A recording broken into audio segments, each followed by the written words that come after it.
Our last session is surprise about customer success too. Apparently it's a hot topic, and you can sit here. Yeah. And we have a great speaker here, and he's the Chief Customer Officer of DoubleDutch, which some of you are using here for the conference. And oh, you have a clicker. Some of you are using it for the conference, and the first thing is that we actually have Chief Customer Officers now. It's a pretty new title. And I think it speaks to the fact that customer success becomes more and more important part of making companies successful over the long run. Now, Annie, your presentation is really interesting because you're talking about the mistakes you've made in customer success, and I find it interesting because it's such a new job.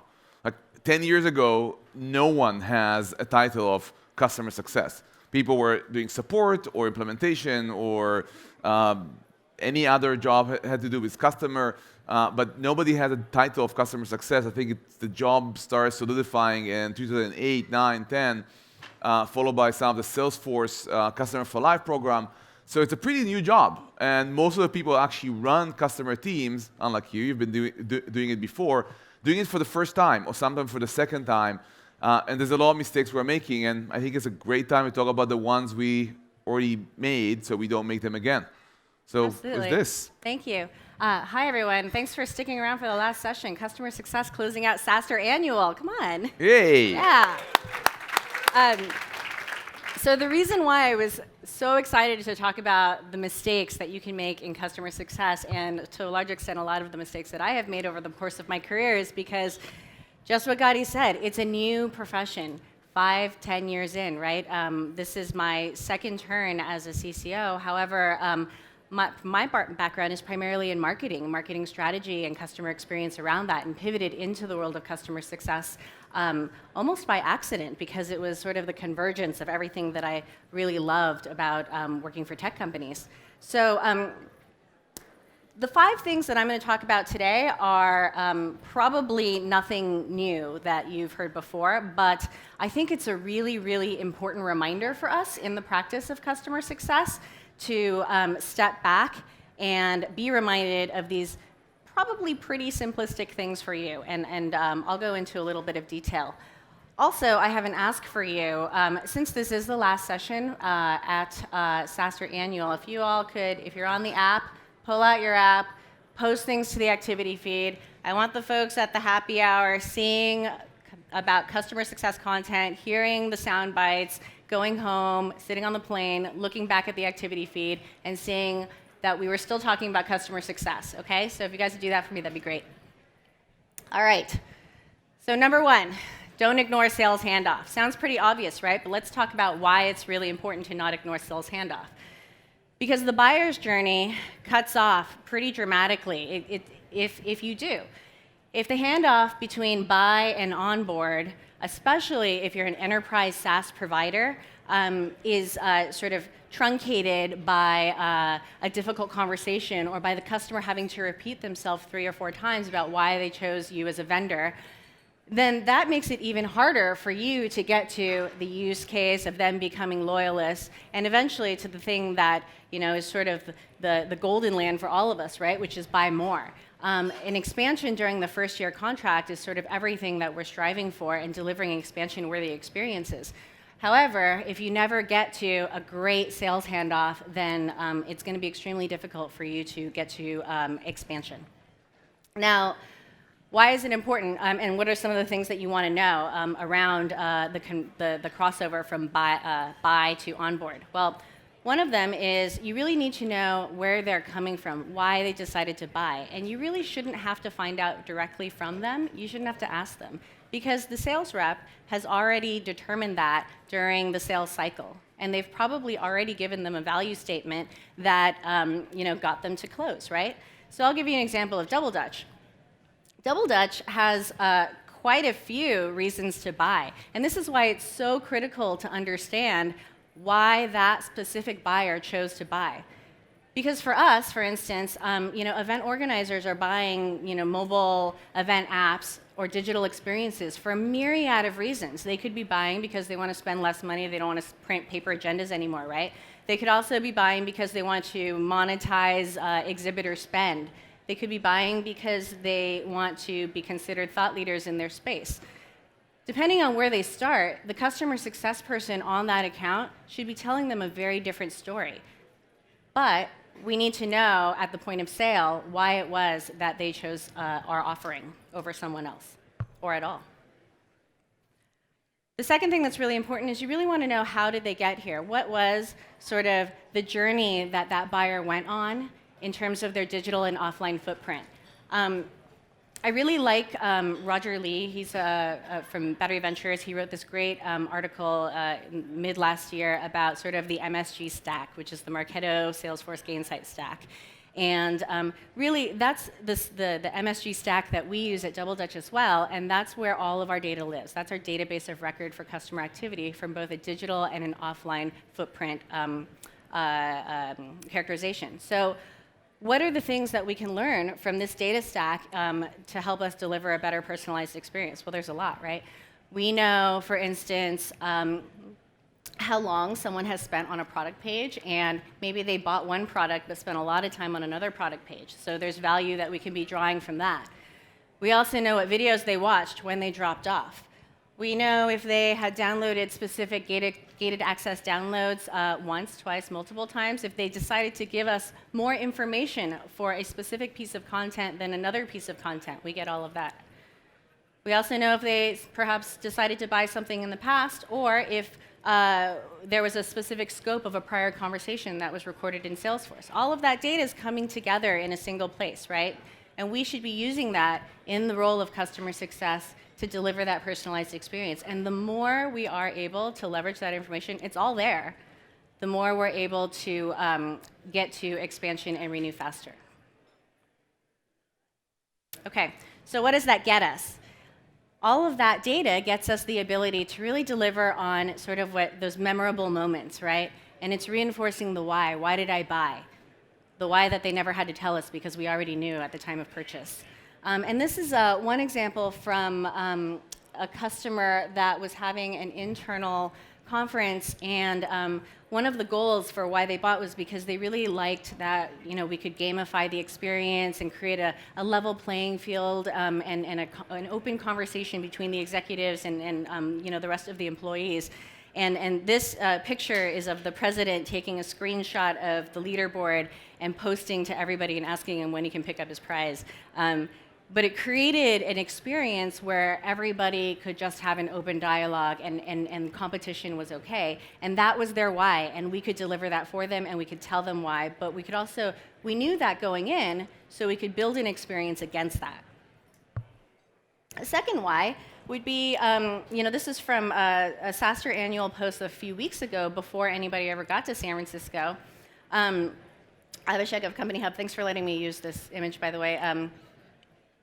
He posted, that there was a validation for why Lemkin even puts this event on in the first place, why 5,000 of us SaaS professionals are coming together to learn more, right? And this is the validation, right? Last year, it helped me solve my biggest challenge, which is finalize my product and get to market. That's the why for Lemkin and his team, and we are able to deliver that against that why. And we were able to identify that also because we had that information in Salesforce and in Marketo going into the conversation for when we were going to kick off our project. Okay, number 2. And this is a message around hear versus listen. Now, I'm going to make an assumption that a lot of people in this room do customer satisfaction surveys, and we listen to our customers. We get inputs from our customers. Who sends out an NPS survey? Raise your hand. A lot of people? Okay. So the really important thing about when you're asking a customer for feedback is to really take the context behind the number, right? That NPS number. So here's I'm going to show you 2 examples of some NPS responses that we've gotten over the last 6 months, I believe. This one's a 10, and the question that I always read with every response is, what is the one thing that we could do better, right? And this was some feedback on how we do our one-to-one direct communications. And this customer became a beta test candidate, and the timing for their feedback was perfect because we then brought him in, made him feel like an advocate, And also, he was able to become an early tester of our software. The second one is a 9 NPS. And their feedback was around folks really needing easier access to more help on downloading and using the app and things like that. And the message we took around that was, even though we've done 5 iterations maybe of how we do this onboarding experience or how we do access to help, we need to continue to iterate because our customers are never going to be 100% adopting as easily as we think they are. And so those words we wouldn't have gotten if we had just taken the number for granted. So wouldn't be a PowerPoint presentation without a picture of an iceberg. So there is a place where there's just great, rich feedback, right? And that rich feedback lives in what they don't tell you. It's in their actions, where they're dropping off, what they've done on the website, what you've aggregated together in terms of the account's overall health. That's really where you're going to get the meatiest context for where you can establish your customer success practice. And I'll give you an example. In some of the product drop-off for a feature that we had launched that had gone into beta, we didn't understand why this one thing was happening. And what we started doing is we started to look at sort of the click rates, and we found that it took 10 clicks to do this one action. And I mean, obviously, if it takes 2 minutes to figure out how to do something, they're just not going to do it, right? And so that got reduced down to 3 clicks, and then we saw an increase in completion rates there. So all of that is a part of customer success. And yes, that lives with the product organization, but the feedback and sort of the feedback loops, the inbound feedback loops, are going to be coming from you guys. It's going to be coming from the customer success leaders that are talking to customers and reading the report data and sort of seeing which customers are being successful and which are not. So what's the risk of listening and then ignoring the feedback? Well, it's really right here, right? Which is if you only listen and then you do nothing with that, then you miss out on the opportunity to do the most important thing, which is acknowledge the person that is giving you that feedback. 99% of the time, I would think, at least based on my personal bias, or personal experience, is that all they really want is to feel heard, and for you to say thanks. Thanks for taking the time to tell me that you cared enough to give me that feedback. Now, there's going to be sort of a spectrum. There's going to be the one side of the advocates and the key promoters that are giving you that feedback because they love you so much that they just want you to be so much more better, right? And so much more better. Yeah. And then there's the other end of the spectrum, which is they have become detractors due to the experience. Those people are the people that you need to put in a room together and engage, include them in sort of product usability sessions, because then you have an opportunity to bring those detractors up. And you have an opportunity to give your promoters a platform to talk about how much they love you and why they love your product. And then the last piece about it that you really miss out is you really miss out on the chance to celebrate and announce the integration of the customer voice into your program and into your product development roadmap. Okay. This third one was really interesting because it was suggested by my VP of products. Dan spoke about this a little bit, but there is also a big mistake that we can make around listening to the wrong customers, right? And I really like going back to sort of Paul Graham, who is one of the co-founders of YC. He created sort of, this is the lifeline, the roadmap of startup, and most of us, I would assume, sort of live in this space, right? Which is, you're just past that point in a startup where you got the great idea and you're starting to realize, oh man, this is really hard, right? Like, people aren't thinking about it in the same way that I'm thinking about it. And then all the way through the trough of sorrow, all the way through, oh, I think I have product roadmap fit. Oh, wait, no, I don't, right? Or product market fit. Oh, I don't. And then you're starting to see acceleration, right? Like, so how many people are in that period where you got the great idea, you're trying to figure it out, to I think I got product market fit? I would assume at least half of the people at SaaStr, based on who I've talked to, right? Let's just start. Ask them again. All right. How many people are in that space? Raise your hand. Oh, you're right. 50%. I think we're probably right trying to get out of that space too, right? And I think that's probably the most fun part of the startup life, is once you just think you got it, right? But when you are in that area, you have to be extra cautious about who you listen to, because if you listen to someone who is outside of your core, then you run the risk of going too wide. You run the risk of veering off track, right? And so I created a little decision tree for the team, since we're in the tactical theater, which is asking yourself the question of, is this person or this use case that I'm getting feedback on in the core market that I'm going after, right? And if that the answer to that question is yes, then the very next question you're asking is, what does this person know about my customer or who I'm going after that I don't know? Because they probably know a lot that you don't know, right? So bring them in and include them. And then, of course, make sure that the insights go to the right people. A much larger company calls this a VOC type program. So if the answer is no, then the very next question is, should that person be, or should we be in that market? Is that a market that we should be going after, right?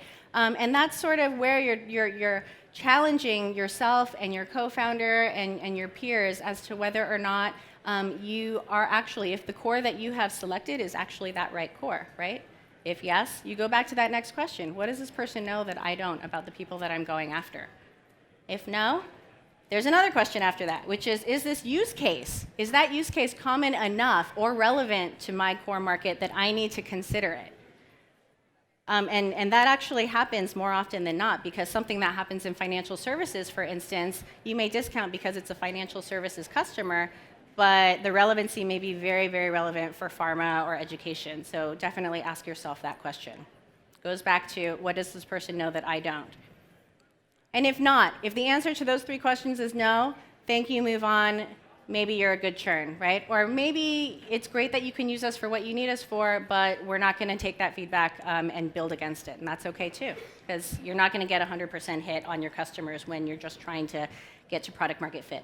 So this is an interesting point. How do you reconcile between 2 and 3? So point 2 is don't ignore the feedback, but for this specific customer, you just ignore their feedback. So how do you explain to the customer, and I totally agree with the concept, but how do you explain to the customer in a way that doesn't turn them into a detractor?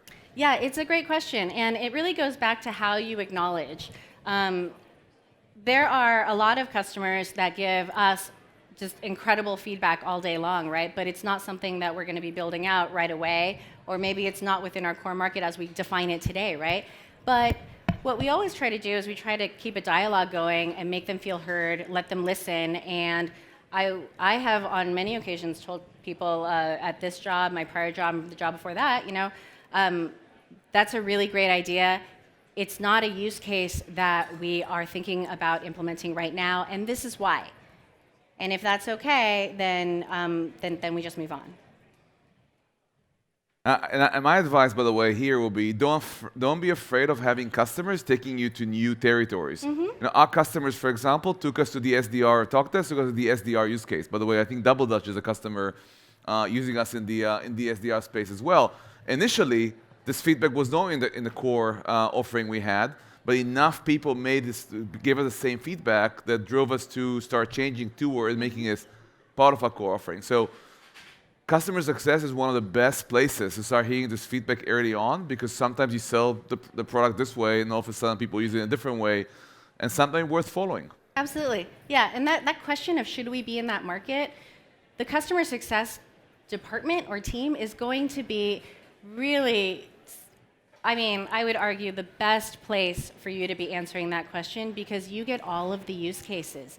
You understand when it's working well. You understand when it's not working well and why. And you can aggregate all of that information and tell such a rich story about what's working and what's not and why to the other people on your team. All right. Instrumenting customer success is tremendously important, and I'll tell you why. Because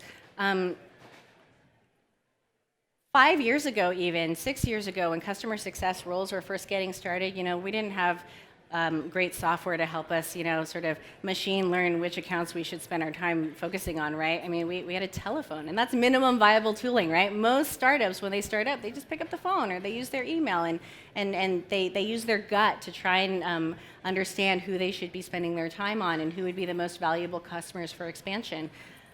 So when I think about kick-ass tooling, really what I think about is really understanding across my customer base, across my renewal opportunity by month, I need to be able to red, yellow, green, all of the revenue. I need to know who's at risk. I need to know why. I need to know what's going on with them. I need to know what the characteristics of that risk are. And this is what we use today. And this is not an ad for Gainsight, but this is one of our screenshots from our Gainsight instance. So how do we do that? What was the process that we went through to do that? So the first thing that we did was we sat down and we audited and created a definition of what a successful customer looked like. What does ROI look like? And we define that in terms of RYG. So every 3 weeks, we get together, the customer success leadership team, and we audit every event that DoubleDutch is powering, and we give them a red, a yellow, or a green, and we say why.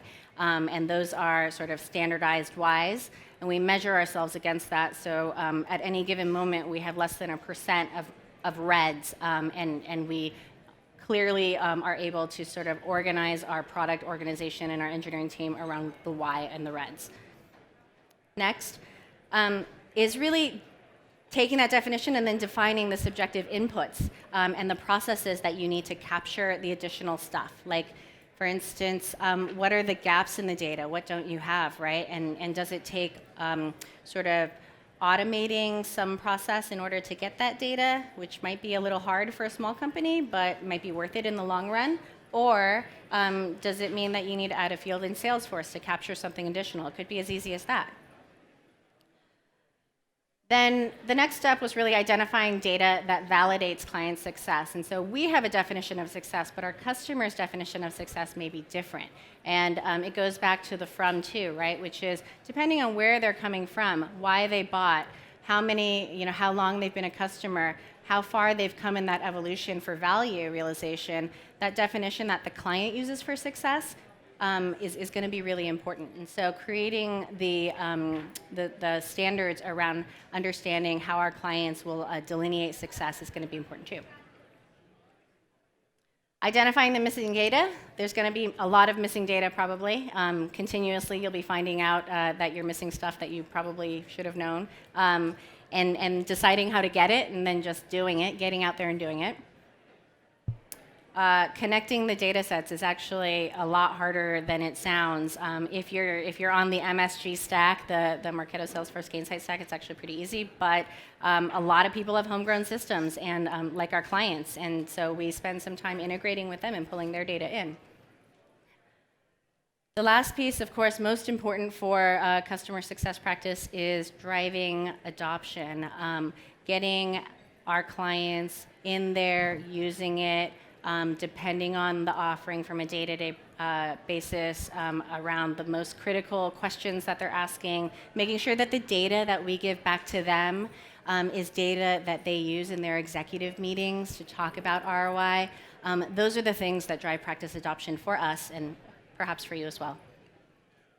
And quick comment as you switch to your next slide or the last topic. I would add a couple of advices. One is don't tool too quickly at this level because you need to understand what are the drivers of growth and what are the drivers of success. For a product like Asana, which is more of a you can use it or you don't use it, usage, expansion within the organization is really important, but there are other tools that don't react this way. So the first thing is really understand the qualitative value of what drives growth, what drives churn, what drives success before you tool the wrong things. Because even a great product like Gainsight is not a one product fits all. You need to customize it and tool it the right way. So spend some time understanding what drives customer success before you try to tool it, because you might get the right tool like Gainsight or Tatango or any of the other tools, but you might tool it wrong, and then the tool will become useless for you or might tweak it wrong. Absolutely. Yeah, I couldn't agree more. The definition of how you define success, how the client defines success, and also how that potentially changes as you start building in new use cases is continually checking and rechecking that is critically important. Totally agree. All right, the last thing. And a lot of startups fall into this, right, which is treating support and success as the same thing. I'm sure if you have a 30-person or smaller team, you're in this bucket.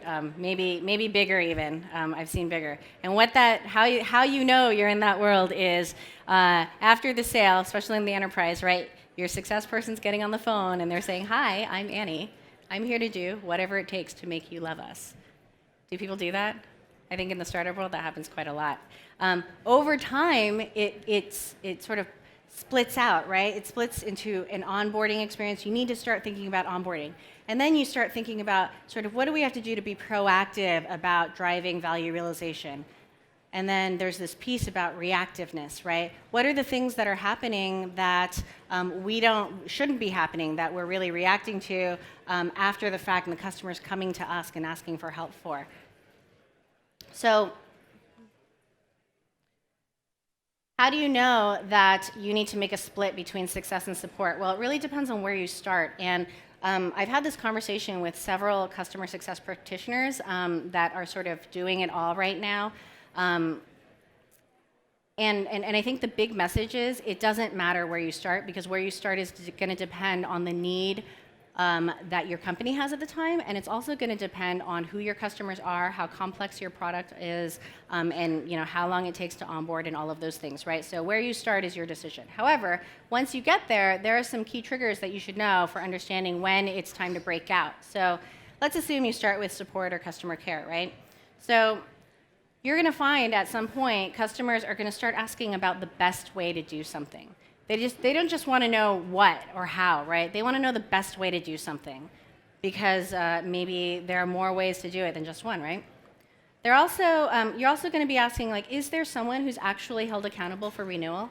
And if there's not, if the sales reps are scrambling to grow new business and potentially also renew existing SaaS contracts, there's an opportunity there that's not being captured, right?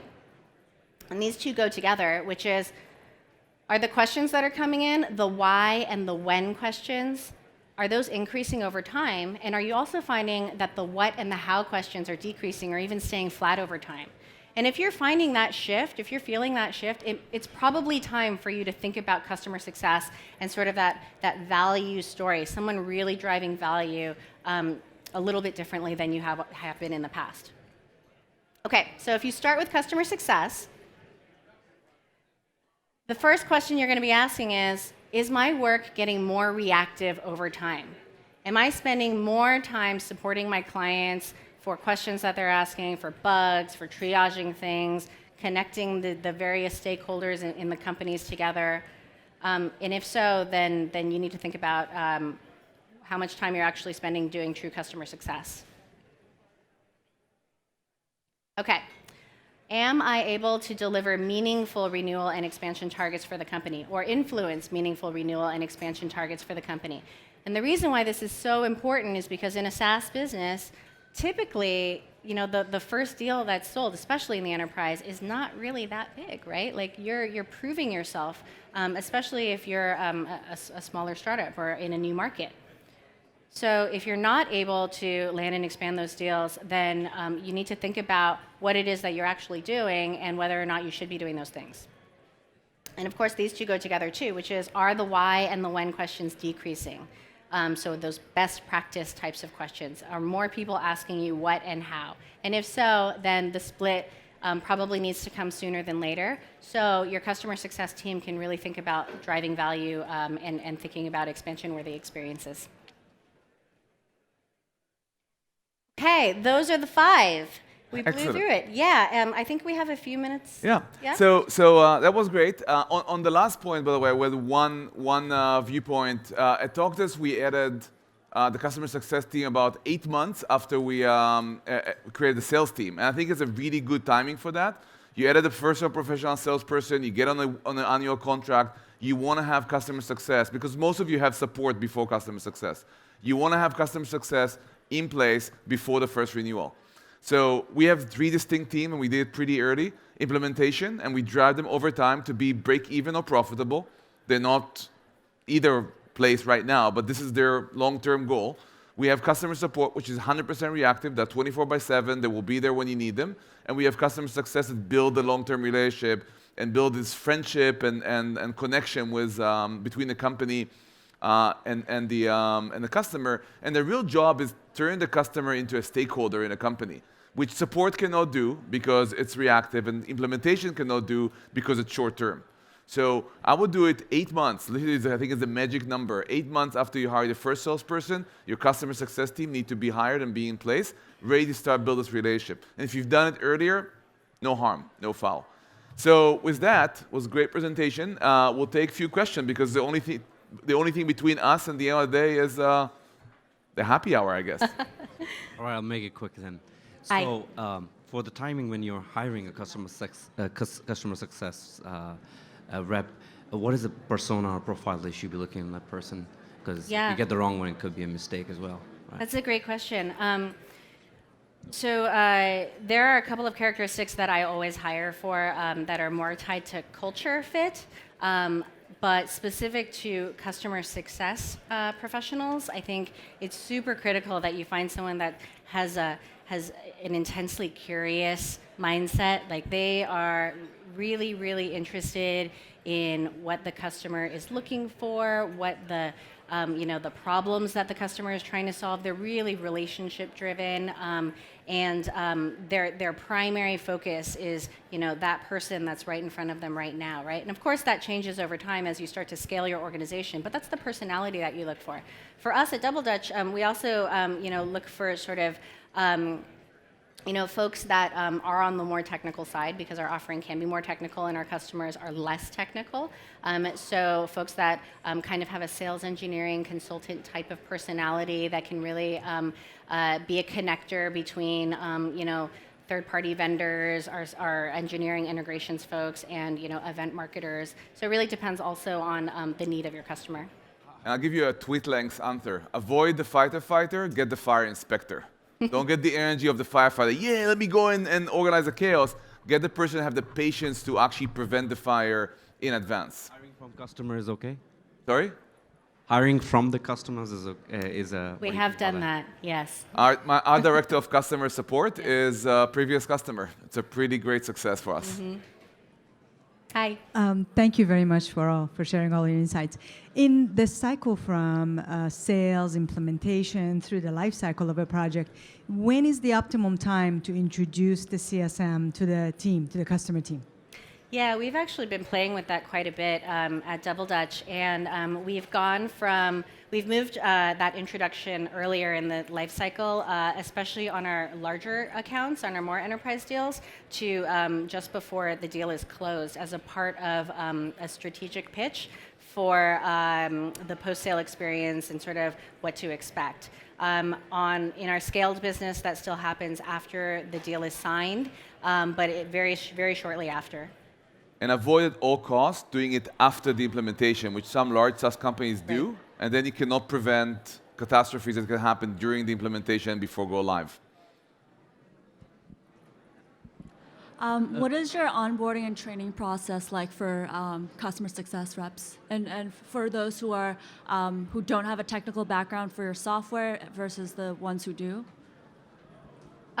So our training program has also gone through quite an evolution, but I'll tell you about sort of the objectives that we strive for. There is sort of the company culture part of it, which I think a lot of companies really focus on the first couple of days, right? And then we really dive into product knowledge, and we really just kind of put them on the front lines and have them really engage and do a ton of shadowing.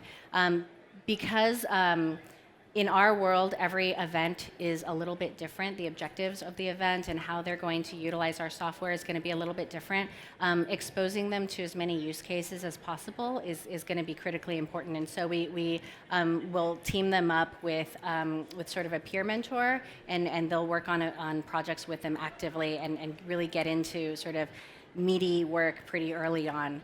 Then they start owning sort of more simplistic stuff and accounts, and once they start getting quick wins underneath them, then they go. It's not a super formal process, and I think that we're still probably pretty early days in our training program. I don't know, Gadi, if you have any other feedback to give there. No, late. Rapid fire question. Yep. Last one. Yeah, and thank you for your talk. This was great to hear. So let's say we, hear all this feedback from our customers. We listen to it. We improve what we do for them, and it works great for 95% of them. 5% of them are no longer going to be a fit for us. And we don't want to try and continue to work with them if it's not going to serve them well. What is best practices about firing customers proactively? Ooh, the best question saved for last. Right? It's It's a great you question. have to do it. It's a great question. Yeah. I will be honest and say that I've only fired a customer once. The way that I did it was really just offering that they were welcome to continue to use our solution, knowing that there would be this gap in what they were looking for. And if they were okay with that, then they can continue to do that. And if not, then I suggested another provider for them. Yeah. Sure. I had to fire a customer once, and I kid you not, after he locked me in a basement of his office 20 years ago and didn't let me go out. So this, I think, was a cause for termination. I did break out eventually, but he locked me in the basement until his problem is solved. And this was before SaaS, so we have to actually go and fix the product, burn a CD, and bring it back, yet he wouldn't let me go out of his office. So this was a cause. It's like a movie. Never happened to me ever since, 20 years ago. And it was fantastic. Thank you so much. You. And guys, thank you so much for staying until the end of the event, till the end of the event, till the end of the event, till the end of the event, till the end of the event.